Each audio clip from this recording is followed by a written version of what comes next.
Managing Oneself by Peter Drucker. Today is a time of immense and unprecedented opportunity. Gone are the days where you're stuck having to do the same job that your father did. You can rise to the top of your profession with drive, talent and ambition, and it doesn't matter where you've come from. However, to achieve this, you must look after your own career and not rely on a company to do so for you. You must also personally make sure you're engaged and productive. In this book, Peter Drucker explains how to carve out your place in the world and when to change course. He does so by asking a series of questions. What are my strengths? You need to know what you're good at, as a person can only perform from strengths. Performance cannot be built on weaknesses. The way to identify your strengths is through feedback analysis. Write down your expected outcomes for your key decisions and actions, then 9 to 12 months later, compare them with the results. Based on this feedback, you can put together a plan of action. Place yourself where your strengths can produce results. Work to improve your strengths. Avoid intellectual arrogance and acquire skills as required.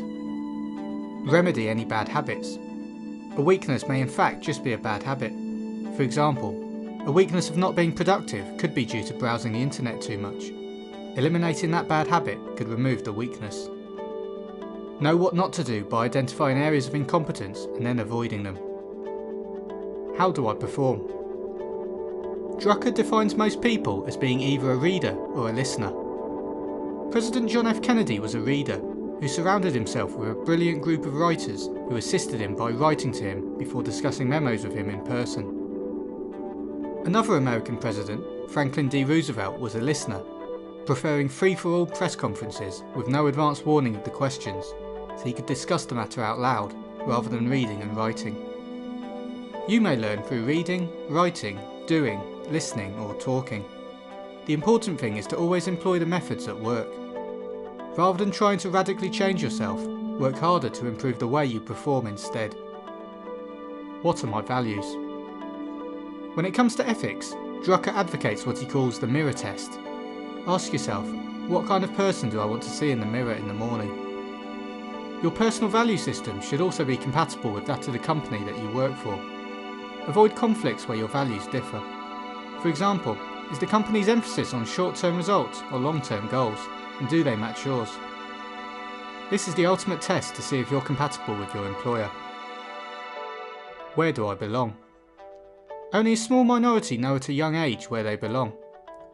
Mathematicians, musicians and cooks are usually mathematicians, musicians and cooks by the time they're 4 or 5 years old. Most people do not know where they belong until they're well past their mid-20s. By then though, if they want to be highly successful, they should know where they belong, or rather, where they do not belong, as successful careers are not planned. Successful careers develop when people are prepared for opportunities because they know their strengths, their way of working and their values. Knowing where one belongs can transform an ordinary person that's competent and hardworking but otherwise mediocre into an outstanding performer. What should I contribute? The quest on contribution for a knowledge worker involves several elements. A. What does the situation require? B.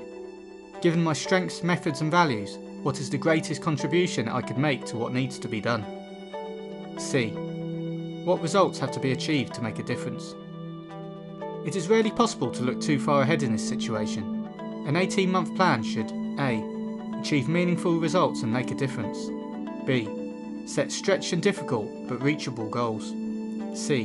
Gain a visible and measurable outcome. Therefore, you should define a course of action by planning what to do, where and how to start, and deciding what goals, objectives and deadlines to set. Responsibility for relationships. To manage oneself requires taking relationship responsibility, as most people work with other people and are effective through other people. Working relationships are as much based on people as on work. It is important to take responsibility of communicating how you perform to reduce personality conflicts. Trust between people is what companies are built on. This doesn't mean that colleagues necessarily like each other, but they understand one another. Drucker concludes that in the modern working world, managing oneself requires unprecedented things from the individual. This, in effect, means that each knowledge worker should think and behave like a CEO.